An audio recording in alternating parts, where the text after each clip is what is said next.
ও আমার ভাইরা, তাইলে মামুনদের ধৈর্য কেন শয়তানের সাথে মিলে এবার বুঝাই। দেখেন আমাদের পুরুষরা করে কি, একটা কাপড় গায়ে দেওয়ার জন্য বুতাম যদি না থাকতো তা ভালো হইতো। এত করি পারে কিনা বোঝেননি? আর ওদের মাথার মধ্যে খালি একটা স্কাপ লাগাইতে দিয়ে যে কোটা সুই ঢুকাই, এ কোটা আমাকে মেরি ভ্যালু ঢুকাইতে কথা কয় না। সুই আর সেফটি পিন যে কটা লাগায়, ওই সুইগুলো সম্ভব কোন পুরুষের দ্বারা। এরপরে সাজুগুজুতি দেখেন, ঠোঁটে লিপস্টিক তো লাগায়, আবার তার কাটার বর্ডার দেয় আমার কালো করে, আছে না নাই? খাতি যেই যেন লিপস্টিক নষ্ট না হয়ে যায়।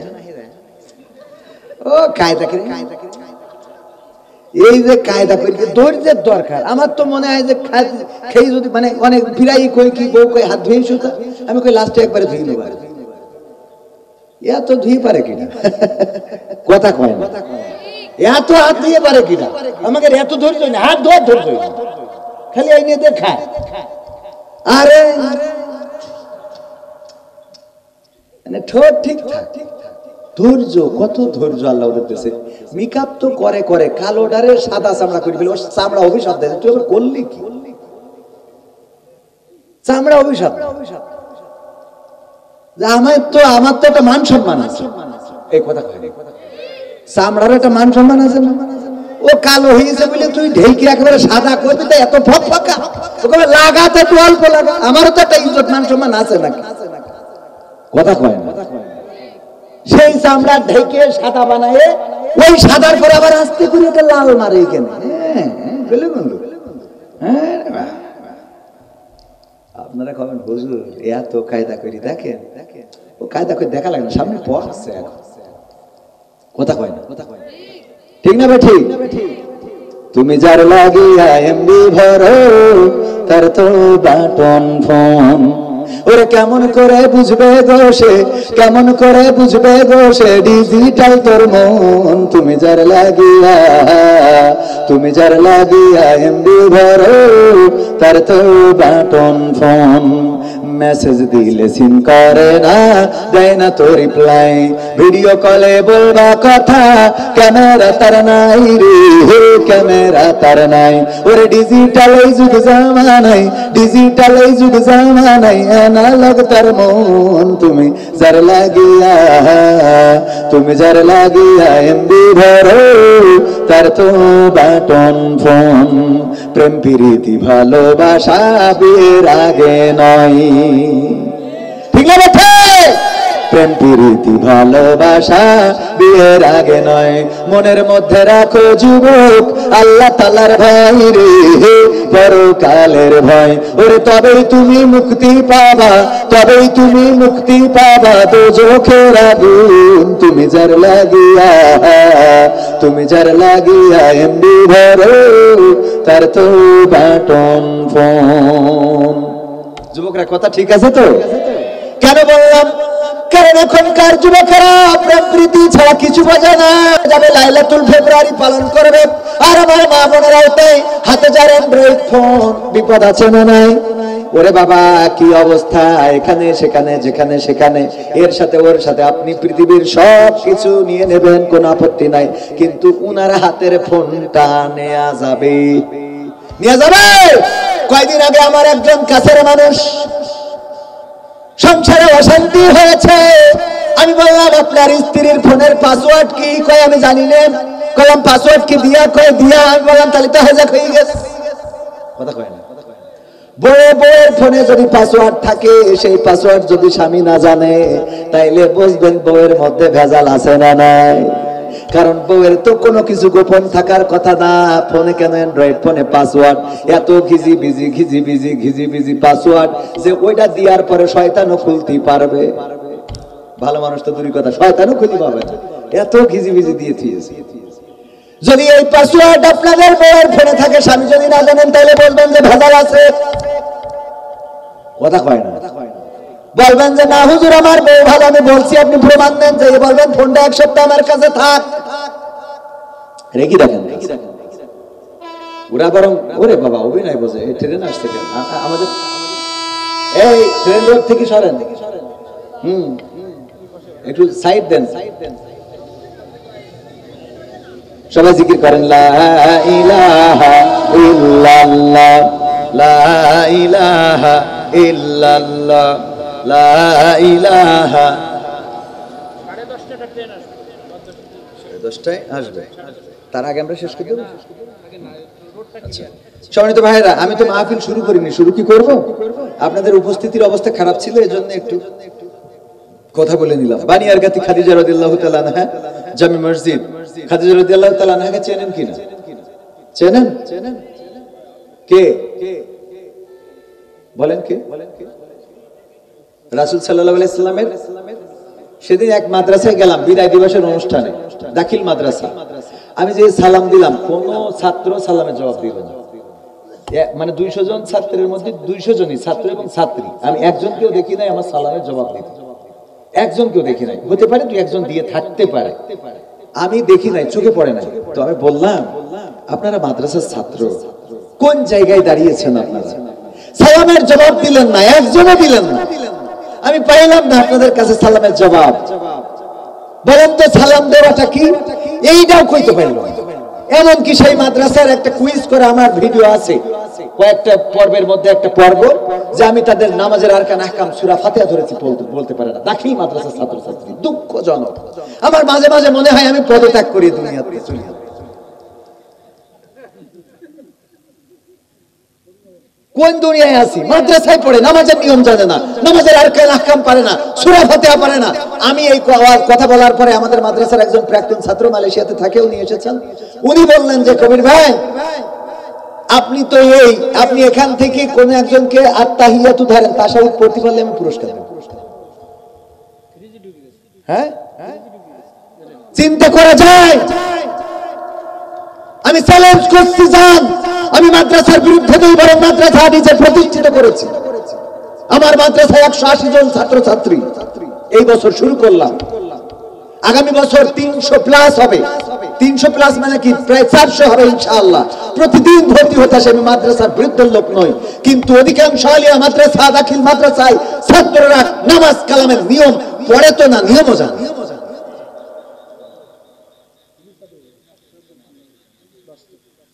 উচিত কথা বললে অনেকেই খেপে যাবেন, অনেকেই রেগে যাবেন। আমি প্রায়ই বলি, ইতিকাফের ওয়াজ শোনাই মসজিদের ইমাম আমার আব্দুল হাই সিদ্দিকী ভাই আছেন, আব্দুর রহমান আমার ইমরান ভাই আছেন, আমি ওনাদেরকে নিয়েই বলছি, ইতিকাফের ফজিলত জানেন না ভাই?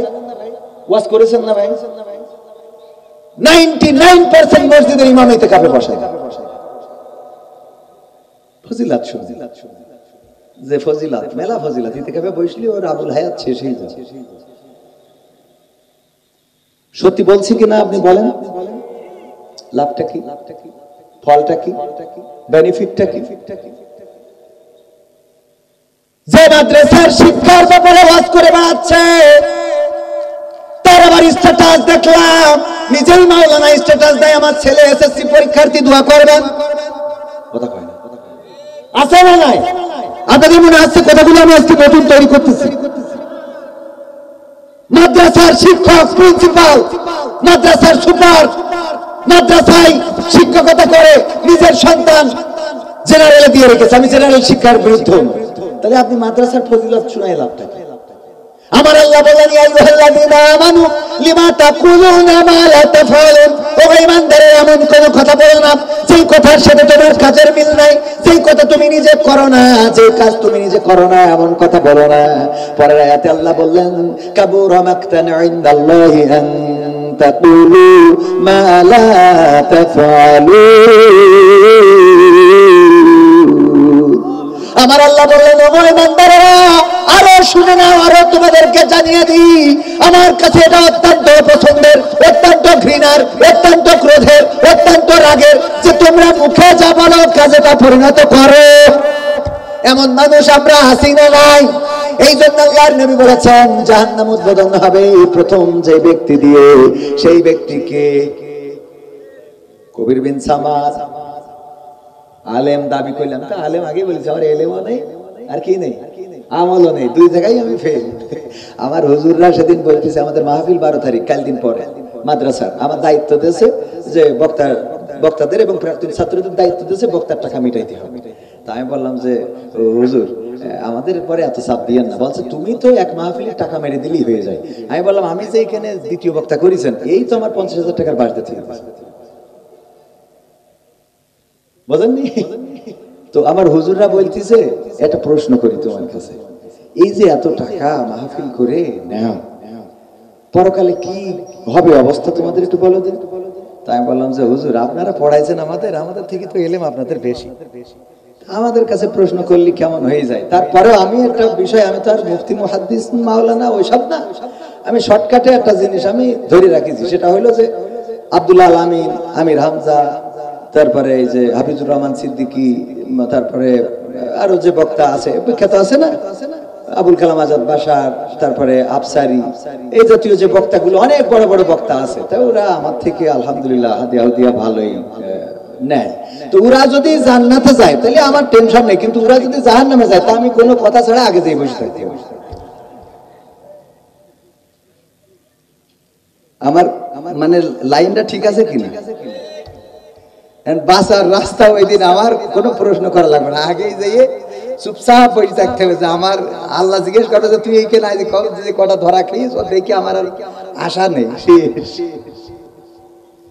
ও আমার ভাইয়েরা, কথাটা হাসির খোরাক দিতে বলি নাই, বাস্তবতা হলো এমন। আমরা মুখে যা বলি কাজে তা করি নাই। জন্য আল্লাহর নবী বলেছেন প্রথম শ্রেণী হলো আলেম, আলেমদের দিয়ে জাহান্নাম উৎপাদন করা হবে। কোন একজন আলেমকে ডেকে দাঁড় করানো হবে আর বলা হবে তোমার জন্য জাহান্নাম ওয়াজিব হয়ে গেছে। সে বলবে আমি তো আলেম ছিলাম দুনিয়ার পরে, আমি একজন মাওলানা ছিলাম, মুফতি ছিলাম, মুহাদ্দিস ছিলাম, হাফেজ ছিলাম, আজহারি ছিলাম, মাদানী ছিলাম, মাক্কি ছিলাম, আমি আমেরিকান ছিলাম, কাতারি ছিলাম। এমনি ভাবে বিভিন্ন দেশের টাইটেল আছে না নাই? বক্তা হইলেই যেন সামনে একটা টাইটেল লাগাইতেই হবে। অনেকেই বলবে হুজুর আপনার নেই তো, তাই একজনের নাম দিয়েছে অমুক মাহমুদাবাদী। তাই আমি বললাম, বলছে এ মাহমুদাবাদী কেন দিল? আমি বললাম আমার বোন নাম হইলো মাহমুদা, এই জন্য উনার বাদী এই তো দিয়েছে। কথা ঠিক আছে না ভাই? বক্তা হইলেই নামের শেষে আজাদি, ভাসানি, তুফানি, সুনামি, আমফানি আছে না নাই? জিহাদি, অধিকাংশ জিহাদি কোনদিন রাস্তায় মিছিল করতে দেখি না, নামে শেষে বিশাল জিহাদি। ও কোনে জিহাদ করেছে, কোনে গুলি খেয়েছে, আমি তো তাও এখানে একটা কাটার দাগ দেখাতে পারবো যে মোটরসাইকেল তো সেদিন পড়ে যেতে কেটে গেছে, ওদের কাটার দাগ ওটা দেখাতে পারবো। কথা কয় না আছে দেখেছেন? জিহাদ করে টাকা দেওয়ার পরে এসেই কেন জিহাদ করি তার বাড়ি, টাকা না দিলে কমিটির সাথে জিহাদ করে, যে টাকা দিলি না কেন তোকে জন্য অভিশাপ। এই হলো জিহাদি। মানে না মানে কিসের জিহাদি? জিহাদি তারা যারা 5ই আগস্টে রাস্তায় দাঁড়িয়ে রক্ত দিয়েছে, জীবন দিয়েছে, ফাঁসিবাদ মুক্ত বাংলাদেশ করেছে, মুখে দাড়ি নাই, মাথায় টুপি নাই, টাকুর উপরে কাপড় নাই, এই মানুষটাই জিহাদি। রাজপথে দাঁড়িয়ে জিহাদ করে রক্ত দিয়ে প্রমাণ করেছে।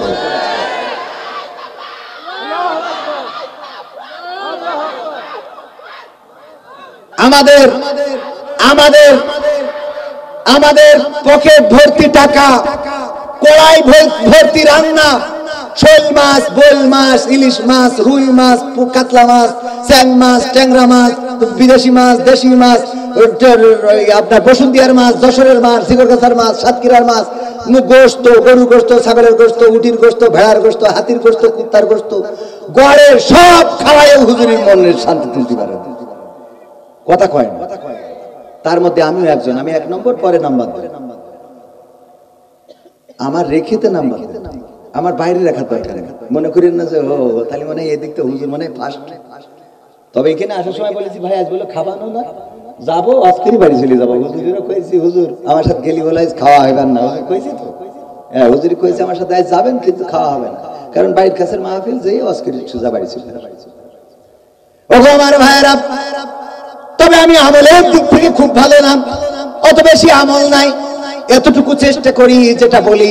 আল্লাহর নবী বলেছেন 2টা জিনিসের গ্যারান্টি যদি দিতে পারো আমি তোমাদের জান্নাতের গ্যারান্টি দাঁড়িয়ে দিলাম, জান্নাতের জিম্মাদার হয়ে যাব। বলেন সুবহানাল্লাহ। 2টা জিনিসের গ্যারান্টি আমার নবীর উম্মতরা যদি দিতে পারে, আমার মা বোনেরাও কান খুলে শুনে রাখেন, গ্যারান্টি কয়টা জিনিসের? 2টা জিনিসের নিশ্চয়তা দেবেন, জান্নাতের জিম্মাদারি নেবেন কে? কয় আল্লাহ, আল্লাহর নবী, বিশ্ব নবী সাল্লাল্লাহু আলাইহি ওয়াসাল্লাম জিম্মাদার হয়ে যাবেন। তিনি জান্নাতের দায়িত্ব নিয়ে নেবেন। বলেন সুবহানাল্লাহ। দুইটা জিনিস হলো, আল্লাহ নবী বললেন সাহাবীরা শোনো, দুইটা জিনিস হলো দুই ঠোঁটের মধ্যবর্তী স্থান। কি? দুই ঠোঁটের মধ্যবর্তী স্থান জিহ্বা, আর দুই উরুতের মধ্যবর্তী স্থান। এটা বলার দরকার নেই কি? দুই ঠোঁটের মধ্যবর্তী এবং দুই উরুতের মধ্যবর্তী, এই দুইটা জিনিসের গ্যারান্টি যে দেবে, আল্লাহ নবী তার জান্নাতের জিম্মাদার হয়ে যাবে। বলেন সুবহানাল্লাহ। আমাদের এই দুইটা জিনিসের অবস্থা খারাপ না ভালো? কথা কয় না, খারাপ না ভালো? আমাদের জবান দিয়ে কত মানুষকে কত ভাবে কষ্ট দিই। আল্লাহ নবী একদিন এক সাহাবীকে বললেন যে ওই সাহাবীকে দেখো সে জান্নাতি। দ্বিতীয় আর একদিন বললেন ওই লোকটি জান্নাতি। তৃতীয় আর একদিন বললেন ওই লোকটি জান্নাতি। আল্লাহ নবীর একজন সাহাবী চিন্তা করলেন, আহারে এই লোকটিকে বিশ্ব নবী 3 দিন বলেছেন জান্নাতি, তাইলে এই লোকটি জান্নাতি। আল্লাহর নবী মুস্তাজাবুদ দাওয়াত, তিনি দোয়া করলেই দোয়া কবুল হয়ে যায়। আল্লাহর নবী যার সম্বন্ধে জানেন তার সম্বন্ধেই তো বলেন। আল্লাহর নবী বললেন এই লোকটি জান্নাতি। একদিন, 2 দিন, 3 দিন বললেন কি এমন আমল করে দেখতে যাব। তার বাড়িতে চলে গেল দেখার জন্য। তার বাড়িতে যেয়ে বলল আমি সফরে এসেছি, আপনার বাসায় মেহমান হতে চাই। একদিন, 2 দিন, 3 দিন চলে গেল, কিন্তু বাড়তি কোনো আমল দেখতে পাইলেন না। ওই লোকটি বললেন 3 দিনের পরে যে চলে যায় দোয়া করবেন। ওই লোকটি বলল কেন এসেছিলেন জানি না, 3 দিন আপ্যায়ন করেছি, জানি না কোনো কষ্ট দিয়েছি কিনা, ক্ষমা করে দিবেন। লোকটি যখন চলে যায় তখন ওই লোকটি যাওয়ার আগে বললেন, ওগো আল্লাহর বান্দা, আল্লাহর নবী আপনাকে 3 দিন দেখিয়ে বললেন এই লোকটি জান্নাতি। আমি চিন্তা করলাম কি এমন ভালো কাজ করেন, কি এমন আমল করেন যে আমলের কারণে এই লোকটি জান্নাতি। এটা দেখার জন্য আপনার বাড়িতে 3 দিন অবস্থান করলাম, কিন্তু দেখলাম এই 3 দিনই আপনার একটাও নাই যে আমলটা আপনি আমার থেকে বেশি করেন, অথচ আল্লাহর নবী আপনাকে জান্নাতি বলে দিলেন। কারণটা কি খোঁজার জন্য আসলাম, পাইলাম না। ওই লোকটি বলল, ওগো আল্লাহর নবীর সাহাবী, আমার জীবনে বাড়তি কোনো আমল নাই, শুধুমাত্র আপনারা যা করেন সেইটা করা ছাড়া। সাহাবী চলে যাচ্ছেন, এই সাহাবী আবার ডাক দিলেন, ও বিশ্ব নবীর সাহাবী, শোনো একটা কথা বলি, আমার একটা আমল আছে যেটা পৃথিবীর মানুষ জানে না। সেই আমলটা হলো, আমি যখন রাত্রে ঘুমাতে যাই তখন আমি প্রতিটা মানুষকে ক্ষমা করে দিয়ে ঘুমাতে যাই। যে আমাকে কষ্ট দিয়েছে, ব্যথা দিয়েছে, কাঁদিয়েছে, আমাকে ঠকিয়েছে, যে আমার ব্যথা বেদনা দিয়েছে, সব মানুষের আমি ক্ষমা করে দিই। কারণ নিয়ত থাকে এটা, আমি যদি আজ রাত্রে মারা যাই তাইলে আমার অমুক ভাইয়ের ব্যাপারে আমার অভিযোগ আছে, আমি ক্ষমা না করলে আমি মারা গেলে ও আমার কাছে তো আর ক্ষমা চাইতে পারবে না। কিয়ামতের ময়দানে আমার ওই ভাই বিপদে পড়ে যাবে, ওই ভাই আমার কাছে দায়ী থেকে যাবে। সুতরাং আমাকে যে কষ্ট দিক, ব্যথা দিক, আমাকে কাঁদাক, হাসাক, আমাকে যত যন্ত্রণা দিক না কেন, আমি ঘুমানোর সময় সবাইকে একেবারে নিঃশর্তভাবে ক্ষমা করে দিয়ে তারপর ঘুমাতে যাই। আল্লাহু আকবার বলবেন না? আল্লাহু আকবার। আল্লাহর নবীর সাহাবী বলেন পেয়ে গিয়েছি। কেন আল্লাহর নবী আপনাকে জান্নাতি বলেছেন? যেই মানুষ রাত্রে ঘুমানোর সময় এমন একটা বন্দোবস্ত করে ঘুমায়, সেই লোকটি তো অবশ্যই জান্নাতের মালিক হতে পারে। চিন্তা করতে পারেন, জবান থেকে শুধু হেফাজত না, মন থেকে হেফাজত করে দিয়েছেন। মনের মধ্যে রাখেন নাই যে আমার ইমরান ভাই আমাকে অমুক দিন অমুক বড় কথা বলছিল, কবির ভাই আমাকে অমুক দিন ওই কথাটা শোনাইছিল, কোন মনের মধ্যে রাখেন নাই। তাহলে গ্যারান্টি দিতে হবে কয়টা জিনিসের? 2 ঠোঁট এবং 2 উরুতের মধ্যবর্তী। যদি গ্যারান্টি দিতে পারেন আল্লাহ নবী জান্নাত দিবেন। আর আমাদের সবচেয়ে বাজে অবস্থা হলো আমাদের জিহ্বা। আমি হুজুর আর এক হুজুরে দেখতে পারি না, আমি আলেম আর এক আলেমরে দেখতে পারি না, আমি আমলদার হয়েছি, তাহাজ্জুদ পড়ি, আমি মনে করি আমি জান্নাতের দোতলা জান্নাতের মালিক হয়ে গিয়েছি, আর কেউ জান্নাতে যাবে না। যেই লোকটা দাড়ি রেখেছে, দাড়িটা একটু লম্বা, সে মনে করে খাটো দাড়ি সব খারাপ। যেই মানুষটার মুখে একটু দাড়ি আছে আর একজনের নাই, সে মনে করে জান্নাত এ মানুষই না। কথা কয় না, ঠিক না? ঠিক। আমলের অবস্থা জানেন কে? আল্লাহ রাব্বুল আলামিন জানেন। সুতরাং আমলটা ভালো করতে হবে। 10 মিনিট পরে আমরা কি থামাটার জন্য দাঁড়াবো? পাঠাই দেবো যারা বসে শরীরে। ও তাই কর, আনু কাছে আমাকে আবার ট্রেন দাঁড় করে অত সাহস এখন হয়নি, সামনে গেলি তো বেটিতে চলে যাবে। তাহলে এই রাস্তায় ট্রেন যাবে, আমার প্রিয় ওখান থেকে একটু সরে আসতে হবে। এমপিরা সব কোথায় গেল, মন্ত্রীরা সব কোথায় গেল, কোথায় কাদের কাকা? তাদের সারা দেশটা এখন লাগে ফাঁকা ফাঁকা। ঠিক না বেঠে? পালাবো না, প্রয়োজন হলে ফখরুলের বাসায় গিয়ে উঠবো। পালাবে না যাই না তবু দেখা, পালাবে না যাই না তবু দেখা। তাদের সারা দেশটা এখন লাগে ফাঁকা ফাঁকা, ওদের সারা দেশটা এখন লাগে ফাঁকা ফাঁকা। আইন মন্ত্রী আটকে গেল আইনেরই ফাঁকে, দাড়ি সারা দরবেশের ভণ্ড ভণ্ড লাগি। আইন মন্ত্রী আটকে গেল আইনেরই ফাঁকে, দাড়ি ছাড়া দরবেশের ভণ্ড ভণ্ড লাগে। শুনছি কত নেতা নেত্রী খাইতেছে ভাই ডান্ডা, বিচারপতি কালামানিকের ফাটিয়েছে আন্ডা।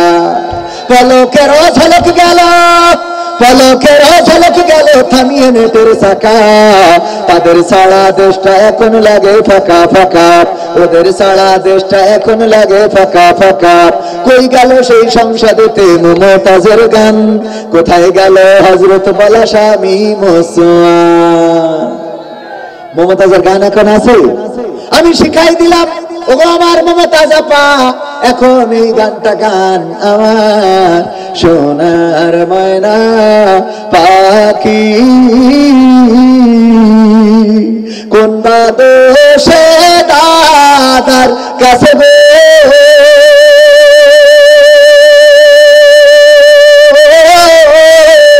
আমরা দেশে কেমনে থাকি রে আমার কলজের ময়না পাখি।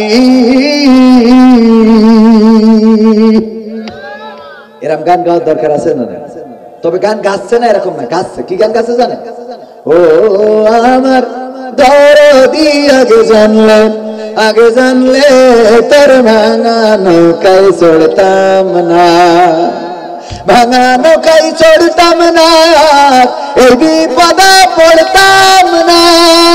ওরে বর্ডারেতে খাইলাম ধরা, বিসিটাও তো পাইলাম না। আগে জানলে তোর ভাঙা নৌকায় চড়তাম না। কথা ঠিক আছে তো? কয়দিন আগে বললো যে রাজপথে নামো, রাজপথে নামার পরে বাটাম খেয়েছে না খায় নাই, দড়ি দড়ি নিয়ে যাওয়া হলো। এবার যাওয়ার পরে বলতেছে ভুলাইয়া ভালাইয়া মরে রাজপথে নামাইলি ও রে, ভুলাইয়া ভালাইয়া মরে রাজপথে নামাইলি ও রে, কেমন করে এত ব্যথা দিলি ও দরদি, কেমন করে জেলে ঢুকাইলি। কারণ এখন অনেকেই বলছে যে রাজপথে দাঁড়াইতে হবে। বাবা, এত সহজে রাজপথে দাঁড়ালে হবে না। 2000 মানুষের জীবন গেছে আর 20,000 মানুষ আহত, এত সহজে রাজপথে আসা যাবে না। শোনা কথা কয় না? মাহফিল গুলো এত সহজে করতে পারিছেন এর আগে? তো এত সহজে করতে আজকে থানায় গেলাম, আমার মাহফিল 13 তারিখ, গোলাম রাব্বানী ভাই, আব্দুল সালাম যুক্তিবাদী ভাই। তো আমি অবহিতকরণ প্রসঙ্গে একটা চিঠি দিতে গেলাম থানার ওসিকে আজকে। তো যাওয়ার পরে আমাদের প্রশাসনের এক ভাই বলতেছে যে এখন ঈদের পরেও এই ঝড় বাদলের সময় মাহফিল হচ্ছে। সরি, আমাদের থানা সেক্রেটারি উনি বলতেছে মাহফিল এবার জন্য বেশি হচ্ছে, রমজান মাসও মাপ যায় না, ঈদের পরেও এখন মাহফিল হচ্ছে। প্রশাসনের লোক বলতেছে এজন্য কাজা কাফারা আদায় হচ্ছে। এজন্য কি আদায় হচ্ছে? কাজা কাফারা। পোস্টার উল্টো লাগাইছি তো, কাজা কাফারা আদায় হচ্ছে। এই মাহফিল গুলো করার জন্য আগে ইতিপূর্বে আমি রামজা ভাইয়ের মাহফিল করলাম, হামজা ভাইয়ের নামটাও প্রচার করতে পারি নাই, নামটা লিখতেও পারি নাই, অনেকেই সন্দিহান ছিল। সেই হামজা ভাইকে গোপনে এনে স্টেজে ওয়াজ করাই দিতে হয়েছে। পরের দিন শুনি থানার ওসি ফোন করে বলতেছে আপনি আমাদের চাকরিটা কি খাবেন? রাত্রে ওয়াজ করে গেছে, তার মানে ওয়াজ করলেও চাকরি যেত। কথা কয় না? তো সুতরাং এত তাড়াতাড়ি রাজপথে নামলে হবে না, ঠিক না বেঠে? কদিন আগে বললাম ওবায়দুল কাদের কাকা যদি এখন ফিরে আসতো তাহলে ভাষণে কি বলতো জানেন? অনেকেই ভাবে শেখ হাসিনা পালিয়েছে, শেখ হাসিনা পালাই না, শেখ হাসিনা হিজরত করেছে। কি রোধ করেছে? কি রোধ?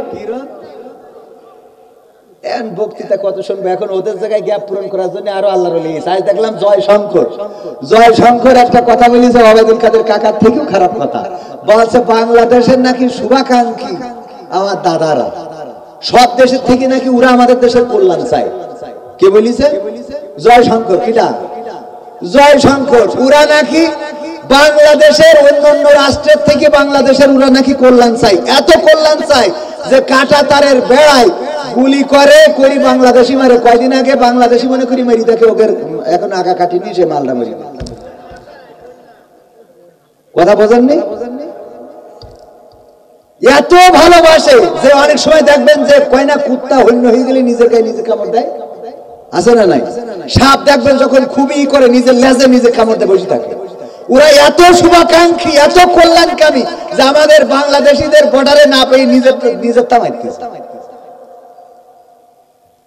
এত কল্যাণকামী। আমাদের কল্যাণ চাও বলে বর্ডারে আমার ফেলারিকে তোমরা ঝুলিয়ে রেখেছিলে। আমাদের কল্যাণ চাও বলে আমাদের দেশের উন্নয়নে যার সবচেয়ে বেশি ভূমিকা, এই দেশে ইসলাম প্রচারের জন্য বঙ্গবন্ধুর পরিবার এসেছিল। পদ্মা সেতু, মেট্রো রেল, ট্রেন, সুখ, শান্তি, ডিজিটাল, স্মার্ট সব দিল আমাকে। সেই নেতৃত্বরা নিয়ে যেয়ে তুই দিয়েছিস। তোরা আমাকে কল্যাণ চাস? তোরা কথা কয় না। কল্যাণ চালিয়ে এত উন্নয়নের একজন নেত্রী ডক্টর ইউনূস চেয়েছে, তাও দিচ্ছে না। ওগেরই লাগবে। কথা কয় না। এ যেন ওগেরই লাগবে, আমাকে যেন কোনো অধিকার নেই। আমাদের দেশে এত উন্নয়নে যার ভূমিকা, তার তুলা নিয়ে যাওয়ার কঙ্কের কিটা? আমাদের উন্নয়নে তো আরো দরকার। কথা কয় নাকি ভয় করতে? ক্ষমতায় কেউ স্থায়ী হয় না, হোক না সে হাসিনা কি বারে না, সে আর চিরকাল থাকে না। ক্ষমতায় কেউ স্থায়ী হয় না, মুজিবুর বেশি দিন থাকেনি, জিয়াউর কেউ তো রাখেনি। মুজিবুর বেশি দিন থাকেনি, জিয়াউর কেউ তো রাখেনি। এরশাদ চলে গেছে পৃথিবী ছেড়ে, এরশাদ চলে গেছে পৃথিবী ছেড়ে, কেউ আজ তার কথা কয় না। ক্ষমতায় কেউ স্থায়ী হয় না। হাসিনা ক্ষমতা ধরে রাখতে আয়না ঘর বানিয়েছিল, জনগণের রোশানলে দাদার দেশে পালিয়ে গেল। হাসিনা ক্ষমতা ধরে রাখতে আয়না ঘর বানিয়েছিল, জনগণের রোশানলে দাদার দেশে পালিয়ে গেল। ডিবি হারুনের পাশে আর, ডিবি হারুনের পাশে আর পরিমণিদের দেখা যায় না। ক্ষমতায় কেউ স্থায়ী হয় না, হোক না সে হাসিনা কি বারে না, সে আর চিরকাল থাকে না। ঠিক না? ঠিক। আমার দাদারা আমাদের দেশের কল্যাণকামী অন্যান্য দেশের থেকে বলেছে জয় শঙ্কর। এটা যদি সত্য হয় তাহলে আজকের দিনেই তোমরা আমাদের ফ্রান্সে যে মাল রপ্তানি করবে, আমাদের যে ওখান থেকে ট্রানশিপ নাকি ট্রানজিট শিপ নাকি যেন ইংরেজি শব্দ, এত শক্ত শব্দ বলতে পারলাম না, ট্রানজিটের জন্য ওখান থেকে যে বন্দর ব্যবহার করা হতো, সেই বন্দর ব্যবহার করার অধিকারটা কেড়ে নিয়েছে, আমাদের ট্রাক ফেরত পাঠিয়ে দিয়েছে আমাদের দাদারা। আজকের ঘটনা। কথা কয় না? এই নিয়ে পিনাকি ভট্টাচার্য খুব গুরুত্বপূর্ণ একটা কথা বলেছে যে আমাদের শুভাকাঙ্ক্ষী, এত শুভাকাঙ্ক্ষী যে কই, আমি আপনার স্ক্রিনশট করে রাখিছি যাতে আবার কেউ বলতে না পারে যে কই কি বললো। আমি আপনাদের একটু পড়ে শোনাই যে এতটাই শুভাকাঙ্ক্ষী তারা। এই যে খুব সুন্দর করে লিখেছে যে জয় শঙ্কর বলেছে ভারতের চাইতে বেশি কোন শুভাকাঙ্ক্ষী কল্যাণকামী বাংলাদেশের মঙ্গল ভারতের থেকে বেশি কেউ চায় না, ভারতরাই নাকি আমাদের দেশের মঙ্গল চায়। উনি লিখেছেন পৃথিবীতে এক রাষ্ট্রের মঙ্গল আরেক রাষ্ট্র কখনো এইভাবে চায় না। বাংলাদেশের মঙ্গল দেখা ভারতের রাষ্ট্রের কাজ না, ভারত রাষ্ট্রের কাজ তার নাগরিকদের মঙ্গল দেখা। মায়ের চাইতে তো মাসির দরদ বেশি হতে পারে না। ভারত কত মঙ্গল চায় সেটা বাংলাদেশ গত 55 বছরে টের পেয়েছে। ভারত বাংলাদেশের মঙ্গল চায়, এই জন্য সীমান্তে পাখির মতো মানুষকে গুলি করে হত্যা করে। ভারত আমাদের দেশের কল্যাণ চাই বলে বাদ দিয়ে আমাদের নদীগুলো শুকিয়ে দিয়েছে। ভারত আমাদের কল্যাণ চাই বলে কাঁটাতারের বেড়া দিয়ে আমাদের দেশটাকে ঘিরে দিয়েছে। ভারত আমাদের কল্যাণ চাই বলে সমস্ত রাজনৈতিক আর কূটনৈতিক সমর্থন দিয়ে ফ্যাসিস্ট হাসিনাকে টিকিয়ে রেখেছিল। ভারত আমাদের কল্যাণ চাই বলে তারা আমাদের ট্রান্সশিপমেন্ট, এই যে ইংলিশটা বলতে পারছিলাম না, কি শিপমেন্ট, ট্রান্সশিপমেন্ট বন্ধ করে দিয়েছে। ভারত আমাদের কল্যাণ চাই বলে আম জনতা আমাদের কাংলু বলে ডাকে। ভারত আমাদের কল্যাণ চাই বলে সীমান্তে ফেন্সিডিলের কারখানা খুলে বাংলাদেশকে ফেন্সির আখড়া বানিয়ে ফেলেছে। এছাড়াও আরো অনেক আছে না নাই? তারা আমাদের কল্যাণ চাই বলে বাংলাদেশের মানুষকে উস্কে দিতে নানান সময় নানান অপপ্রচার করে। তার মধ্যে অন্যতম অপপ্রচার হলো ডক্টর ইউনূস ক্ষমতা পাওয়ার পরে বলা হয়েছিল এই দেশে সংখ্যালঘু নির্যাতন হচ্ছে, বলেছে না বলে নাই? আমার দেশে আলেম ওলামারা মন্দির পাহারা দিয়েছে, মসজিদের সামনে আলেম ওলামারা নামাজ আদায় করেছে, বলেন ঠিক না ঠিক?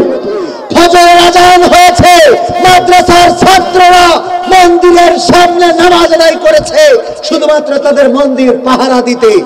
এই সম্প্রীতি বাংলাদেশ দেখেছে। শুধু তাই নয়, এবার ঈদের দিনে ঈদের নামাজে হিন্দুরা ফুল ছিটিয়েছে মুসলমান নামাজিরা যখন নামাজে গিয়েছে, বলেন ঠিক কিনা? এই সম্প্রীতি গত 16 বছরে ছিল না, এই সম্প্রীতি এবার প্রতিষ্ঠিত হয়েছে। যারা বলে এই দেশে সংখ্যালঘু নির্যাতন হয়েছে, আমার রিসার্চ একটা জিনিস খুঁজে পেয়েছে, সেটা হলো নাসির হজ্জা বাড়িতে একদিন গোশত নিয়ে এসেছে, 1 কেজি গরুর গোশত। কিসের গোশত? অনেকদিন ধরে খাওয়া হয় না, এনে স্ত্রীকে বলতেছে রান্না করো, একটু মজা করে খাবো।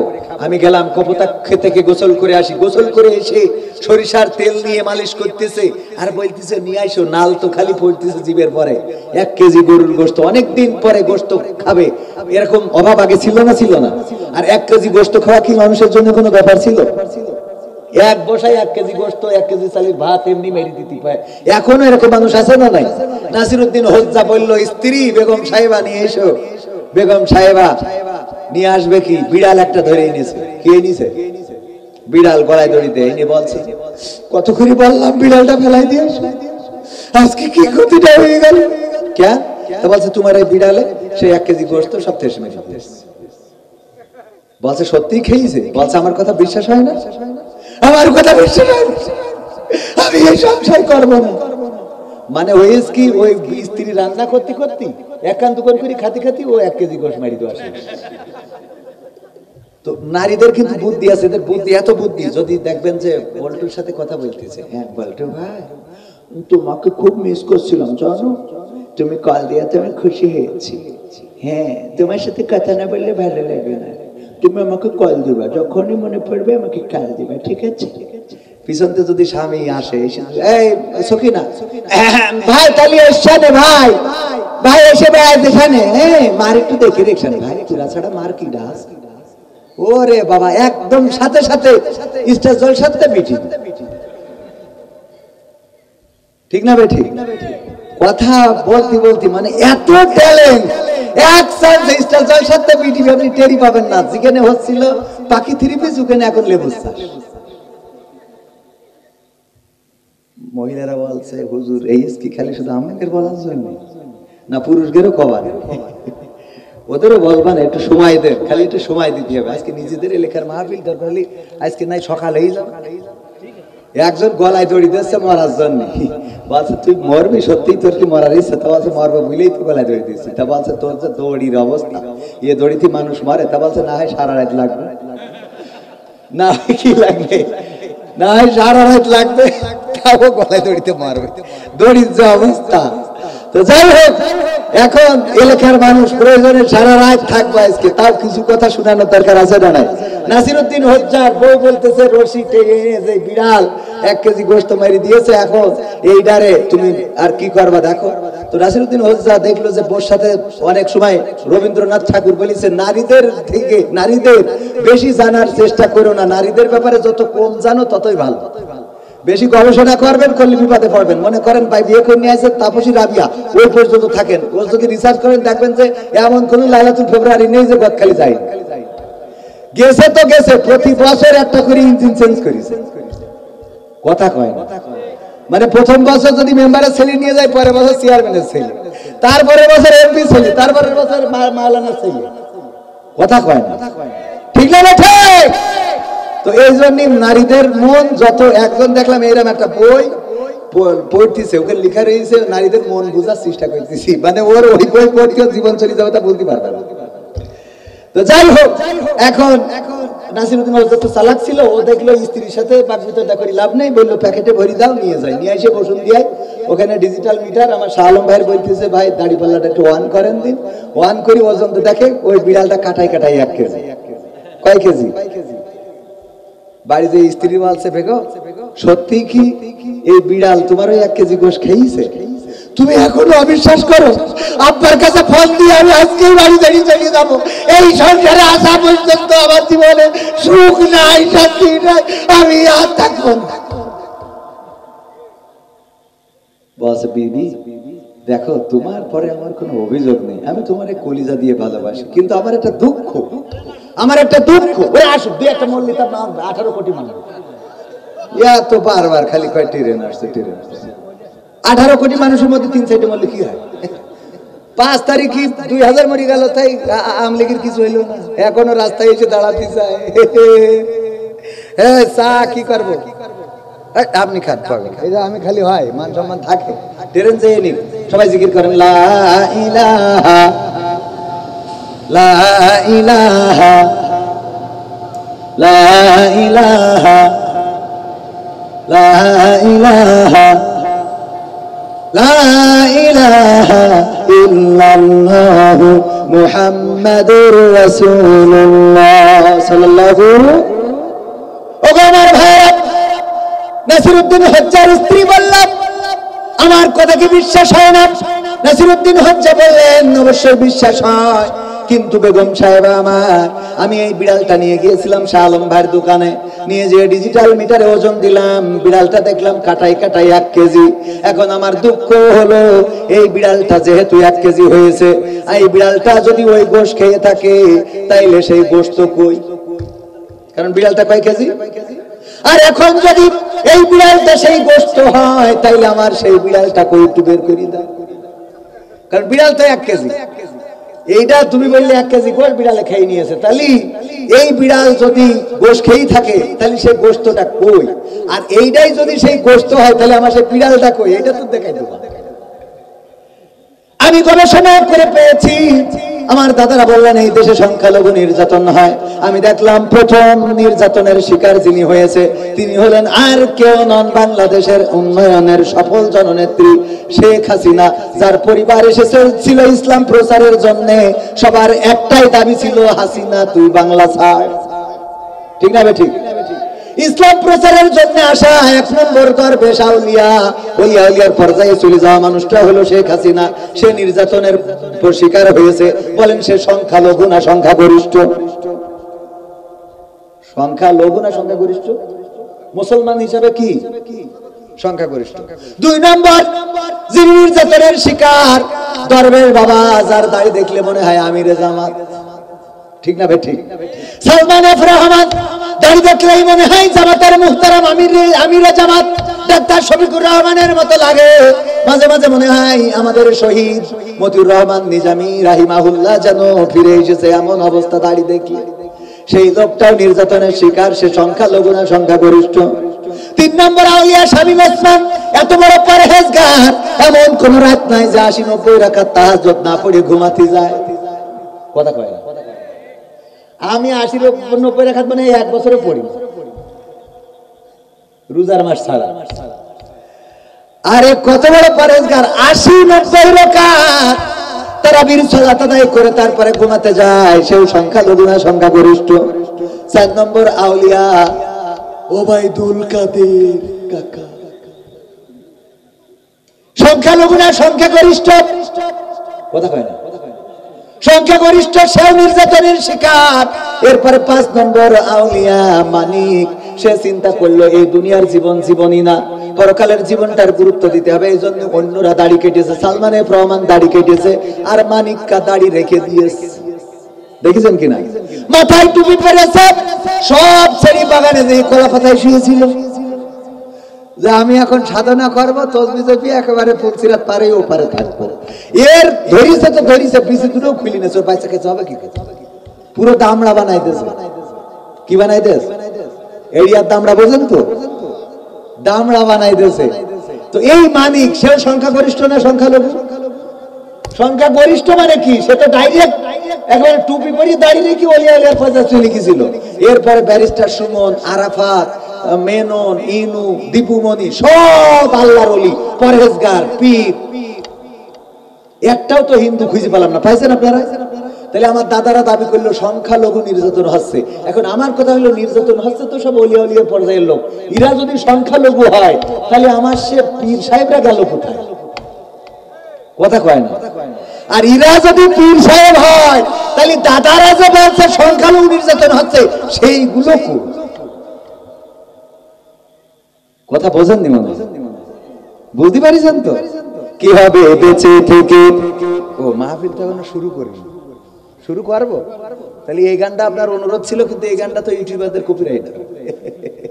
কি করবো খন, মাহফিলের দাবি একটু শোনায়। হ্যাঁ, কি হবে বেঁচে থেকে অযথা বিদ্যা শিখে যদি না গড়তে পারি শোষণবিহীন সমাজটাকে?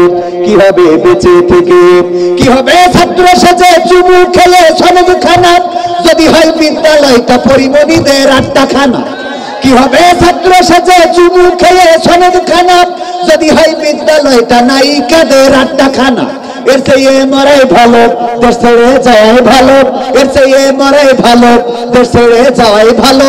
কি হবে ধোঁকা দিয়ে বিবেকটাকে? কি হবে ধোঁকা দিয়ে বিবেকটাকে? কি হবে বেঁচে থেকে অযথা বিদ্যা শিখে যদি না গড়তে পারি শোষণবিহীন সমাজটাকে? কি হবে বেঁচে থেকে? কি হবে যুবক নামের বোঝা হয়ে এই ধরনের যেখানে মা বোনেরা ধর্ষিতা হয় দিনে রাতে? কি হবে যুবক নামের বোঝা হয়ে এই ধরাতে যেখানে মা বোনেরা ধর্ষিতা হয় দিনে রাতে? যৌবনের সার্থকতা ঘুষিবে সকল ব্যথা, যৌবনের সার্থকতা ঘুষিবে সকল ব্যথা। পারো যদি বলি দিতে মানুষরূপী পশুটাকে, পারো যদি বলি দিতে মানুষরূপী পশুটাকে? কি হবে বেঁচে থেকে অযথা বিদ্যা শিখে যদি না গড়তে পারি শোষণবিহীন সমাজটাকে? কি হবে বেঁচে থেকে? কি হবে লেখালেখি কলমবাজির ওই মহৎ সমাজের আসল চিত্র যদি না যাই তুলে ধরা? কি হবে লেখালেখি কলমবাজির ওই মহৎ সমাজের আসল চিত্র যদি না যাই তুলে ধরা? যদি ওই ঘুষের বলে কলমটা উল্টো চলে, যদি ওই হ্যালো বলে ক্যামেরা উল্টো বলে, তবে কি যাবে রোখা দুর্নীতিকে? তবে কি যাবে রোখা দুর্নীতিকে?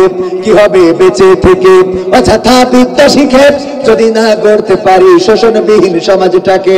কি হবে বেঁচে থেকে? কি হবে নামাজ রোজা ইমানদারির ভয় করে কোরআনের কর্মীগুলো থাকে যদি কারাগারে? কি হবে নামাজ রোজা ইমানদারির ভয় করে কোরআনের কর্মীগুলো থাকে যদি কারাগারে?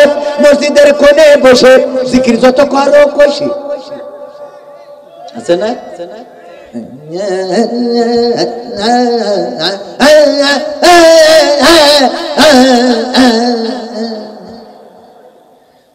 আবার মে ভাই নতুন জিকির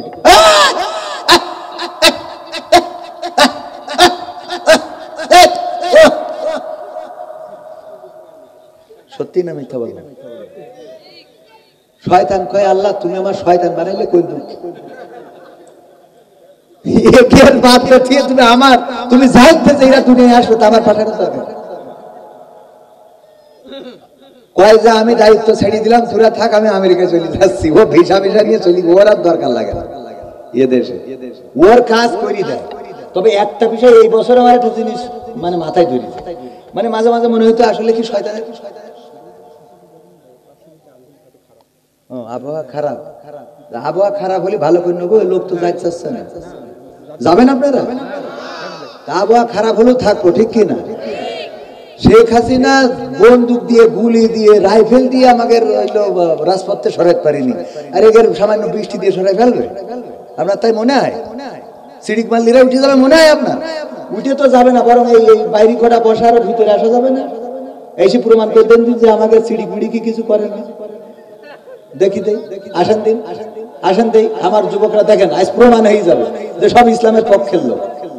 আসেন ভিতরে আসেন, এই আবহাওয়া খারাপ হয় হোক, আজ আবহাওয়া যাওয়াই হবে, মাহফিল হবে, খালি বাস পড়ুক নাই মরি থাকবো। ওই আমি যখন এই যে দেখেন না ফকির আছে না অনেকে, ফকির আছে কিনা? আসেন ভিতরে আসেন, সব ভিতরে আসেন। ওদিকে ঝড় মার বৃষ্টি যাই হয়, আসেন আমার ভাইজানেরা দেখি একটু। এইবার লোক আছে কিন্তু সব ফেটো করে বসার কারণ, ফেটো বোঝার তো, ফাঁকা করে বসার কারণ। আসেন দিন আমার যুবকেরা, ওদের একটা সুন্দর একটা ওয়াজ শোনাবো। এই যুবকদের জন্য একটা ওয়াজ শোনাবো আর একটা গান শোনাবো, দুইটা শোনাই তারপর যাবো। হুজুর টাকা দিয়ে হুজুর এত ওয়াজ করেন, আজ বিনা টাকায় ওয়াজ করতেছে। সালাম ভাই, আমার অগ্রিম পে করি তাই আনতে পারেন, আর আপনারা তো পেই করেন, ঠিক না? ঠিক বললাম? তাহলে হুজুর আজকে ওয়াজ করবে বেশি, কারণ মনে করে নেবেন যে হুজুর মনে হয় টাকা পাই বলে বেশি। টাকা পাইলে আবার কম ওয়াজ করি, কারণ বুঝি যে যতই ওয়াজ করি আল্লাহ কুরবান দেবে। বুঝেননি? তাহলে আমার সোনারা এস না সরিয়েছে। ওকে, এবার আলোচনায় আসি। বৃষ্টি হয়, ঝড় হয়, বাদল হয়, এটা যাবে। কোন জায়গায় ছিলাম? ওই যে জিকির করে শয়তান দায়িত্ব দিয়ে ছড়িয়ে দেয়। এই বছর আমার মনে হয়েছে শয়তানকে কি আসলে শৃঙ্খলিত করা হয়, বাধা হয়? ঈদের দিন আমি প্রমাণ পাইছি যে হ্যাঁ, শয়তানের আজকে ছেড়ে দিয়েছে। ও আসার সাথে সাথে ডিউটি শুরু। কিসের মসজিদ মাদ্রাসা? যুবকরা পিকআপের পরে ডিজে তুলে কুপা কুপি দিয়ে বাড়ি, ঠিক না ঠিক? নারীরা এত সাজুগুজু করেছে যে আলখাতরা বেগমরে পরিমণি দেখা যায়, ঠিক কিনা? আমি আপনাদের বলেছি যে আপনারা ঝড় বাদল কিছু মানবেন না। সত্য না মিথ্যা? সত্য না মিথ্যা? কারা কারা রাজি হাত উঁচু করেন দেখি। নারায়ে তাকবীর, নারায়ে তাকবীর। আল কোরআনের আলো, আল হাদিসের আলো, আমার নেতা তোমার নেতা, নারায়ে তাকবীর। একটা জায়গায় একটু ধরা খেয়ে যায়, তাও আমি পরীক্ষা করি দেখি যে আপনারা যেহেতু কিন্তু আসিছেন, ইমানের জোর আছে। ইমান আল্লাহ পরীক্ষা করেছে বিআমওয়ালিকুম ওয়া আনফুসিকুম, মাল দিয়া জান দিয়ে। তো জান তো নিয়ে চলে আসলেন ট্রেন রাস্তাতে, একটু মাল দিয়ে। আজকের মাহফিলের সভাপতি জনাব মোহাম্মদ অধ্যাপক রমজান আলী ভাই 2000 টাকা করলেন দান। আল্লাহ বাড়িয়ে দাও, সম্মান দেখা দিয়ে দাও, মনের স্বপ্ন পুরো করে দাও। বলেন আমি স্টেজে আর কেন? এই ট্রেন সরে আসেন। ট্রেন কি আজকে একটু বেশি যাচ্ছে নাকি?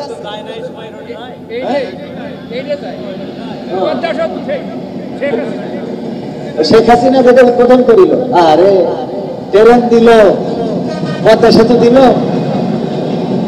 আহা আহা,